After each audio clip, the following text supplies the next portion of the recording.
Hi friends, I'm Abby and welcome back to my channel, and today I'm going to be wrapping up all of the books that I read in the month of June, and I think this has been my best reading month of the year so far.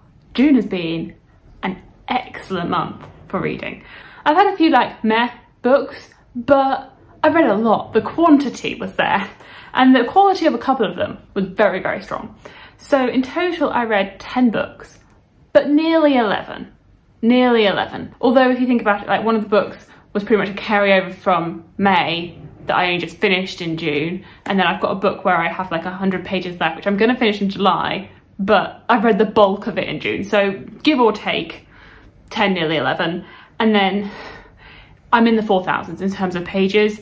That I've got 4,308 in terms of the pages that I have actually finished, but I have read probably nearly 5,000 pages with the other pages that I've read of a book that I've not quite completed yet. So a very strong number, strong numbers for me. Of these, 7 of the books were fantasy, 2 of them were sci-fi, and 1 was a classic, I guess you'd say classic contemporary.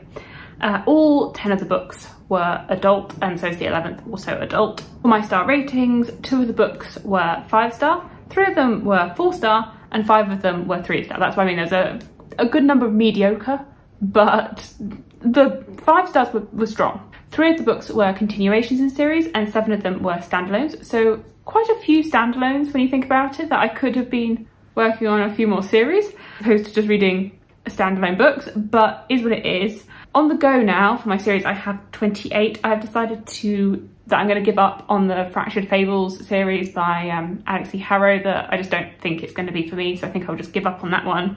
And I've decided to mark Seven Waters as sort of finished, that I finished the first part of it and then there's Seven Waters Part 2. So I'm sort of seeing, you know, like you have Mistborn Era 1 and Mistborn Era 2, that's how I'm going to view the Seven Waters series. So I've marked Seven Waters Part 1 as like a finished series because it did all wrap up, it did have a finale. So that's put my on the go at 28, with I think only like 8 or 9 that I'm actively working on. The rest are all sort of up to date. Good progress on that. Right, where to start?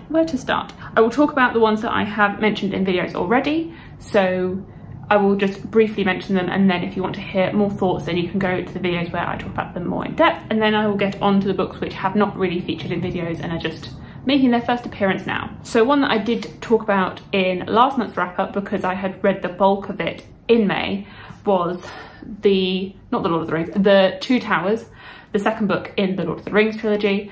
Feels like a very long time ago since I read this because I did read it pretty much in May. I really thoroughly enjoyed this. I really liked this instalment in the Lord of the Rings and seeing where this was progressing. I enjoyed seeing our characters. The plot, I would hope you know what the plot of Lord of the Rings is if you are watching my channel, but if you don't, you're following Frodo and the hobbits as they go on a quest with other beings, some humans, some elves, some dwarves, to destroy the Ring of All Power. It's very much good versus evil, and the Two Towers, you're continuing on in that journey. What I found a bit bizarre, which I have sort of read the Two Towers before because I got midway through it as a child. My father was reading this to me growing up, and we read The Hobbit, Fellowship, and then got midway through the Two Towers and just never finished it. So actually I feel very accomplished for having got past that bookmark and having finished the Two Towers. What I will say is that I've forgotten that the narrative is very much split up, that you have the first half following sort of the Fellowship, or the original Fellowship, and following their narrative and what they're working on, and then you have another part following Frodo and Sam and their trials and tribulations and what they're going through. And I'd forgotten that they were completely separate narratives. And actually, I think it would have worked better if they were interspersed together instead of having all one part over here and then all another part over here. Just to my personal preference, that's how I prefer a multiple POV story, that you are interspersing narratives. But I enjoyed it. I completely see why it's a classic. I think that there is a lot of really gripping scenes in here. So definitely excited to read The Return of the King. I am planning to watch the film of The Two Towers first before I read The Return of the King. So I need to do that, actually. I do need to do that so that I can finish this off. I then had a weekend during the month where I had a little like SciFi Weekend, sci-fi standalones, and just to have a casual weekend with me. It is a vlog, so Sophia and I went book shopping, went to the book warehouse. I did a few hauls. Well, I did the book haul. You came food shopping with me. You just spent the casual weekend with me, and I read 2 sci-fi books. So I will link that vlog, but the 2 sci-fi books that I read were The Punch Escrow by Tell M. Clean and The Echo Wife by Sarah Gailey. This is a teleportation story set in a near-ish future, so 150 years from now, following this guy, and he ends up in trouble with the teleportation company, and it is figuring out why they're after him, what's gone wrong, why he is in danger from them. I think it was very fast-paced, well written, would work very well as a film, and was a good sort of palate cleanser book, because it definitely helped me not get into a slump, because it was very quick to read, very engaging, but I wouldn't say it's an all-time favourite, and I wasn't too satisfied with the ending. It felt a bit cliche. So I think I gave this one 3 stars. Like, I liked it, but it wasn't an all-time favourite. The one that I actually preferred out of those was The Echo Wife by Sarah Gailey. This is a sci-fi thriller, and I have been in a bit of a rut with thrillers, but maybe having this sci-fi element made me really enjoy it. I don't really want to talk too much about the plot of this because I went in pretty blind, and I feel like that's the best way to go into this story without any preconceived notions of what it's going to be about, and just let it take you on its journey. But I liked our characters. I liked the sci-fi twist to a traditional thriller and seeing where that was going to go.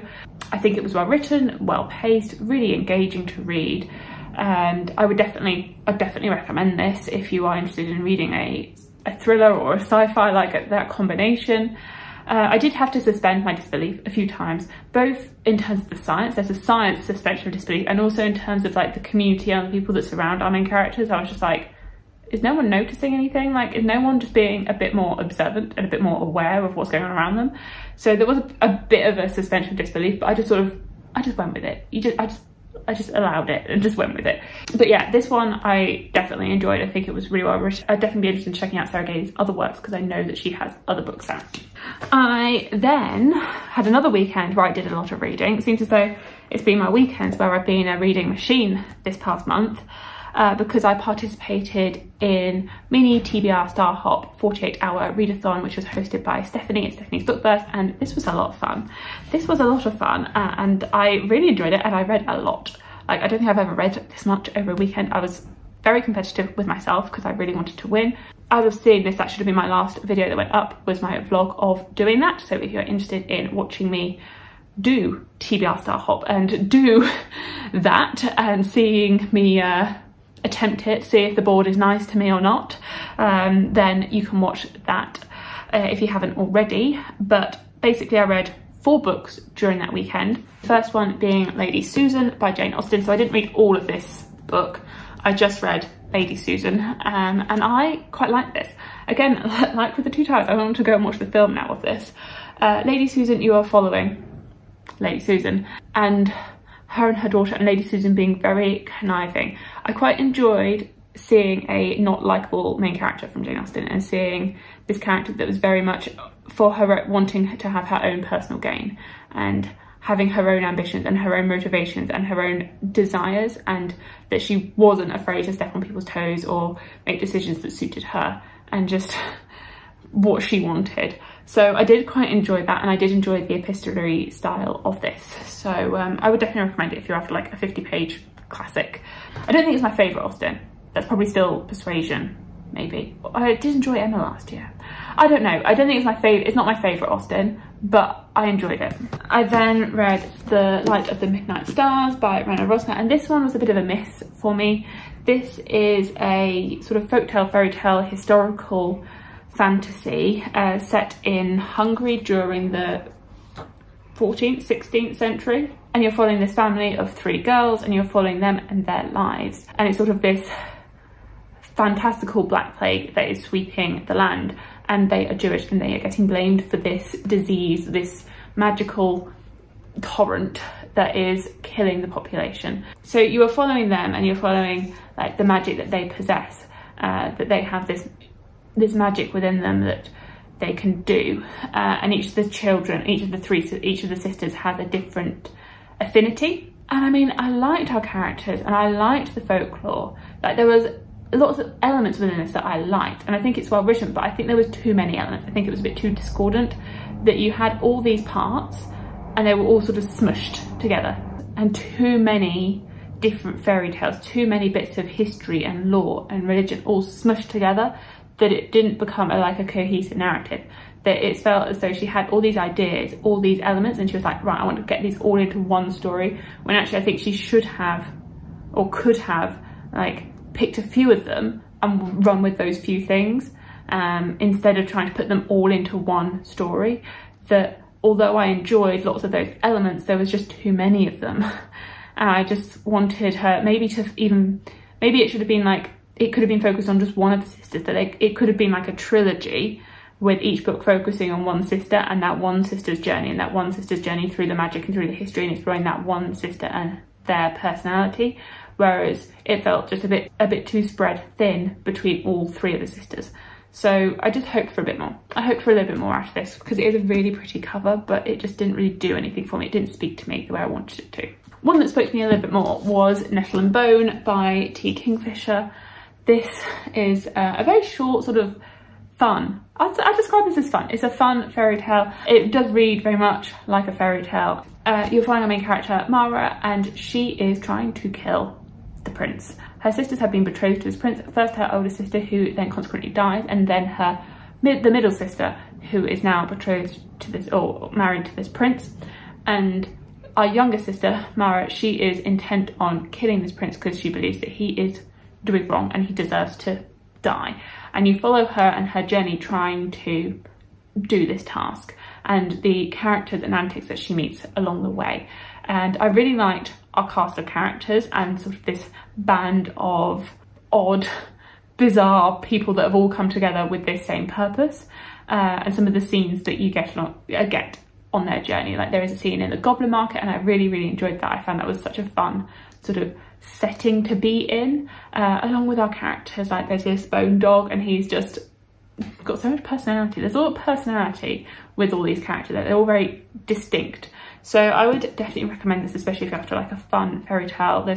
Although there's some like dark scenes, there's also a layer of humour spread throughout it, which actually made me chuckle in a few instances, because I was laughing at what was going on, some of the comments that people made. I think this one was my favourite of the books that I read out of that weekend. And then the final book that I read for that weekend was The Shadow in the Glass by J.J.A. Harwood. And this, you are following a character that is a maid in, I think, 1800s London, and she makes a deal with a godmother, a fairy godmother, for 7 wishes in exchange for her soul. Quite dark, and then there is this sort of string of murders that start happening, and you're following this character and you're following her and her journey through her wishes. And I did get annoyed with her. I did get annoyed with her a little bit. I was like, why are you being such an idiot? Such an idiot. It was very intriguing. It was intriguing. I think it's well written, but also it's not like, I feel a bit conflicted on it, and I still feel a bit conflicted on it. It has quite a very open ending. It doesn't really give you lots of answers at the end. I mean, I was not worrying, but like 100 pages in, I was like, how is this book going to end? And it is quite open. It doesn't quite give you all the answers that you might want. So if you don't like that, then I would not recommend this to you, because it is very much an open ending which doesn't answer everything, and this is a standalone. But I did like our characters, and I did like the setting, and I did like this sort of message that sometimes life is not fair. That whatever you do, life is not always fair. And it's not, like, nothing is going to be like fairy tales and rainbows all the time. However much you want your life to be on a certain track, it's not going to always end up that way. But the only person that can fix that is you. If you want to make a change in life, the only person that can do that is yourself. There were some elements that I really liked, but not everything. So those were the books that I read during that weekend, and I've probably been talking for too long on books that I've already talked about, but now we will get on to some books that I haven't really spoken about. So relatively slowly throughout the month, I reread Warbreaker by Brandon Sanderson. I read this back in a few years ago, 2018 maybe? That sounds about right. I read it quite a few years ago. I really liked it, as I am trying to read a lot more Brandon Sanderson this year, albeit slowly because I've been planning to read Oathbringer for months and I still haven't read Oathbringer. But I do want to read Oathbringer and I do want to read Miss Bonera too. I also wanted to reread Warbreaker. I was trying to figure out what audiobook I wanted to listen to, and then I was like, you know what? You've already got this one downloaded, just read this one. So I re-listened to Warbreaker and I really liked it. I really liked it. It was fun to just revisit this story, revisit with some of the perspective that I now have, having read more of Brandon Sanderson's works and actually having started the Stormlight Archive. So it was fun to read this and see some crossovers between this and Stormlight and some of his other works, and seeing sort of some character crossovers. In this, you are set in a world where magic is fueled by colours and breath, and that for every breath that you have more power over the colours, and that you're able to shape them to your will. And you're following two kingdoms. You're following this kingdom that has been taken over by these gods-like figures, and then you have this other kingdom which is ruled by humans. And at the beginning of the book, there is a treaty that one of the daughters of this kingdom is betrothed to the god king of this other kingdom, and you are following that. I really liked it. I really like our characters in this, and how quite fun this is for a Brandon Sanderson novel. I'd say like it's probably one of his funniest novels, and maybe the most fun. Like, it's got a lot of humour in it, and overall I really liked it. It was a fun reread. Would definitely recommend if you're after reading some Brandon Sanderson, and I do think it's probably a good place to start with Brandon Sanderson as well. I continued in the Guild series by Raven Kennedy by reading Glint. This is a fantasy romance series. I think it's a 5-book series, and this is book 2. I find these books are really quick to read. Like, they are quick to read, but I don't love them, but they are compulsively readable. And I'm definitely intrigued to see what's going to happen next, especially by this ending. So I think I gave it 3 stars, but it's not like I'm loving it, and it's advertised as like a fantasy romance, but there really is very limited romance in these. I'm waiting for the romance to happen, and I hope it starts really happening in book 3. I really do hope so, because there's like literally been no romance so far. At the start of the first book, you're following the main character, Orin, and she is the prisoner or pet of King Midas. And you are following her in this golden kingdom. And then things sort of go a little bit awry at the end of the first book, and the plot sort of goes off in, I would say, quite a different direction. And I did like that direction. I will say this book feels as though there is a lot that happens right at the end. Like, the first sort of 2/3, not a lot really happens, but there's sort of some travelling, that they're just going from places. You are meeting some more characters, which I think were great introductions. But there isn't like a massive amount of plot that's actually happening, and then more of the plot comes in right at the end, which is what hooks you to then probably want to go and read the next book. I did like our character development and seeing how these characters were growing, so I am enjoying the series and I am going to continue, but it's not like a favourite fantasy romance, which I do really want to find. I do want to find like a favourite fantasy romance, but also I'm sort of working my way through this one now, and I will probably work my way through this one before I start another one. Now we will move on to the favourites of the month. The favourites. So if you haven't guessed, I have talked about it in another video already, that I read this book and I loved it. And that is The Wall of Storms by Ken Liu, the 2nd book in the Dandelion Dynasty. Oh, this book. I read this at the beginning of June and I loved it. I loved it, what an arc. With my thoughts on Grace of Kings, which I liked but didn't love, and how I struggled a little bit with it because I was expected it to be 5 stars and it wasn't. It was like a 3.5 stars. That there were elements that I liked, but it didn't hook me. I wasn't hooked to the characters. I wasn't hooked to the plot. Wall of Storms. Wall of Storms is where it's at. The development, the characters, the action. This book was phenomenal. I think like this is pretty much my favourite book that I read all year. That this was a phenomenal read. Like, absolutely amazing. I loved this. I thoroughly loved this and would definitely recommend it. I'm now like fully on the Ken Liu hype train, want to be his best friend, that this was like secured him as a favourite author. The Dandelion Dynasty is an epic historical fantasy set in the kingdom of Dara. The first book is set following the death of the emperor and different ruling factions trying to take control of the empire and trying to assert their dominance and power. And it's very much focused on Chinese history and pretty much follows a very historical narrative, and it's pretty much a prologue or like a setup for the rest of the series. That it is like the history of this world that you then follow in the rest of the series.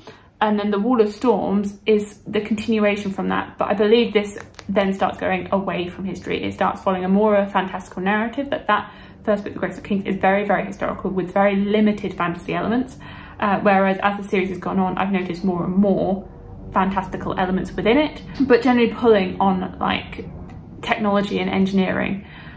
Really, really clever, really clever, really interesting technology, magic, along with some magical creatures that are more common as the series goes on. But I think it's just so well written. Like, these characters are so well done. Like, the first book I felt like I was held at arm's length from the characters, but I was so connected to all these characters. I was so invested in their stories and seeing what was going to happen.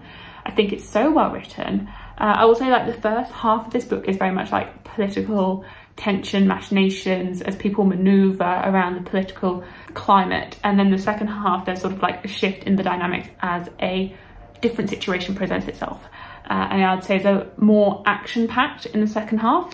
I think it was so well done, so well done, so much so that I started reading The Veiled Throne. Like, I just wanted to keep going. I just didn't want to leave this world. I didn't want to leave these characters. I still don't want to leave these characters, but I am so invested in this world. I'm so invested. So this is the book 11, that I am most of the way through. I did sort of hope to finish it in the month of June, but then I did the 48-hour readathon, and I was like, I can't read this during that readathon because these aren't quick reads for me. Like, they're relatively quick because I'm addicted to knowing what's going to happen, but they're not books that I want to rush. I want to take my time with them. I want to enjoy them at their own pace. I don't want to like binge over 48 hours. So I put this down last weekend whilst I did that, which meant that I didn't end up finishing it in June, but I have 100 pages left, or 150 pages left, so I'm definitely going to finish it today, right at the beginning of July.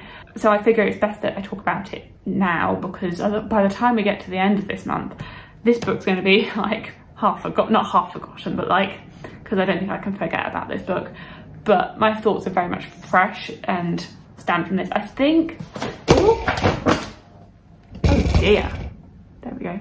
I do think that The Wall of Storms is better than The Veiled Throne, but not by much. I mean, I still have 150 pages of this, so that is a bit like early to say. But I do think that this one was just it's got something special about it. It's got something really special. Obviously this was 5 stars, and I expect that this one will be 5 stars as well. But I think this one's like a slightly higher 5 stars, just because I think it was so well paced and so well done. I am, yeah, obsessed with this series. I'm obsessed with this series, and just so excited to keep reading it. I'm very excited to read Speaking Bones next month, or this month, now in July, because I am planning to keep going with this series pretty promptly and finishing it off, because I'm just enjoying it so much. So much. So I will say, if you have had mixed feelings on The Grace of Kings, if you liked it, didn't love it, definitely keep reading. Definitely keep reading, because the rest of the series is on a whole other level, and it's just so good. It's so good. Those are all of the books that I read in the month of June. I feel like I could gush about the Dandelion Dynasty for days. I could just keep going, and I do plan, when I finish the whole series, to do a should you read the Dandelion Dynasty and do a bit more of an in-depth review of the whole series and thoughts on each of the books individually and just overall opinions on it. So I will definitely get those feelings out, but I need to keep reading first. What was your favourite book that you read in the month of June? And thank you so much for watching, and I will see you in my future videos. Bye!